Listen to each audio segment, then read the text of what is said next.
பரிபூரணமாக இருக்கும் ஒருவரால்தான் இன்று இந்த வீடியோவை பார்க்க முடியும். இந்த பதிவை உங்களை பார்க்க வைத்திருப்பது அந்த அப்பன் முருகனே. உங்கள் வாழ்வில் இருக்கும் தடைகள் நீங்கி வெற்றி தேடி வரப்போகிறது என்பதற்கான அறிகுறிதான் இது. முருகன் மீது உங்களுக்கு அசைக்க முடியாத நம்பிக்கை இருந்தால் இப்போதே கமெண்ட் பாக்ஸில் வெற்றிவேல் முருகனுக்கு அரோகரா என்று பதிவிட்டு இந்த வீடியோவை பார்க்கத் தொடங்குங்கள். தொடர்ந்து இதுபோன்ற ஆன்மீக தகவல்களை பெறவும் முருகப்பெருமானின் அருளைப் பெறவும் நமது சேனலை சப்ஸ்கிரைப் செய்து அந்த பெல் பட்டனை அழுத்தி வைத்துக் கொள்ளுங்கள். இந்த வீடியோவை உங்கள் நண்பர்களுக்கும் பகிருங்கள். முருகனின் அருள் அனைவருக்கும் கிடைக்கட்டும். தமிழாண்டின் கடைசி மாதமான பங்குனி மாதம் வழிபாட்டிற்கு மிகவும் உகந்த மாதம். இந்த மாதத்தில் வரும் அமாவாசை மிகவும் சக்தி வாய்ந்தது. 2026 இல் மார்ச் 18ஆம் தேதி இந்த அமாவாசை வருகிறது. இந்த நாள் 2 முக்கியமான விஷயங்களுக்காக கொண்டாடப்படுகிறது.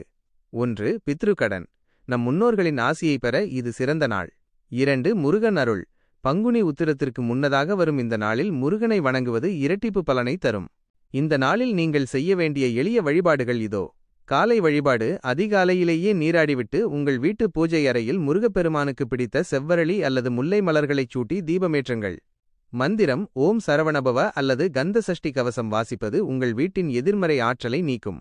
முன்னோர் வழிபாடு. நீர்நிலைகளுக்குச் செல்ல முடிந்தால் பித்ரு தர்ப்பணம் செய்யுங்கள்.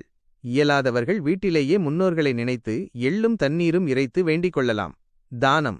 இன்றைய தினம் ஏழை எளியவர்களுக்கு ஒருவேளை உணவளிப்பது உங்கள் 7 ஜென்ம பாவங்களையும் போக்கும் என்பது ஐதீகம். மனதார முருகனை நம்புங்கள். அப்பன் முருகன் இருக்க பயமேன் என்ற எண்ணத்தோடு இந்த அமாவாசை வழிபாட்டை மேற்கொள்ளுங்கள். நீங்கள் நினைத்த காரியம் நிச்சயம் கைகூடும். வெற்றிவேல் முருகனுக்கு அரோகரா. இந்த தகவல் உங்களுக்கு பிடித்திருந்தால் லைக் பண்ணுங்க, ஷேர் பண்ணுங்க. மறக்காம நம்ம சேனலை சப்ஸ்கிரைப் பண்ணுங்க. கந்தன் அருள் அனைவருக்கும் கிடைக்கட்டும். நன்றி, வணக்கம்.